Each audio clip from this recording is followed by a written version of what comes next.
Hindi palalampasin ng Land Transportation Franchising and Regulatory Board o LTFRB ang umano'y pagtatago ng ilang transport network company o TNC ng kabuuang bilang ng kanilang drivers. Sa isang press conference kahapon, inihayag ng LTFRB ang umano'y itinagong listahan ng mga pangalan ng driver ng Transport Network Vehicle Services dahil sa sinasabing lagpas na ito sa kota.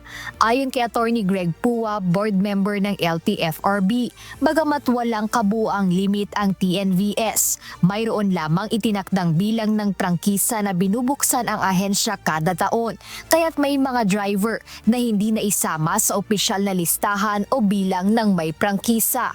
Bukod sa TNVS, limitado lamang rin sa 54,000 ang prangkisa para sa 3 motorcycle taxi companies na nag-ooperate sa bansa.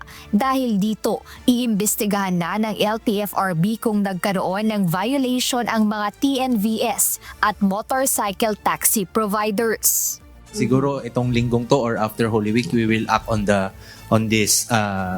Nakita po natin na possible violations ng mga TNCs na ito. So malalaman po namin na within this week or next week meron na pong resulta. Action po. Okay. Resulta, pag-iimbestigahan pa po natin yan eh. Dagdag pa ni Attorney Pua na posible itong magresulta sa multa o kaya ay pagkasuspende ng kanilang prangkisa. Doon sa TNC, ang mga possible penalties naman po under our existing rules is suspension, cancellation, or fine. Doon naman po sa ating mga drivers, again, wala silang papel sa amin. So, kung magbubukas, i-increase natin, for instance, sa MC Taxi, we can increase the cap para ma-accommodate po sila, para matulungan po natin yung mga drivers natin na maging legitimate naman po. Sa kabila nito, tiniyak naman ng LTFRB na habang nire-resolba nila ang issue ay makatatanggap pa rin ng ayuda mula sa pamahalaan ang mga apektadong PUV drivers.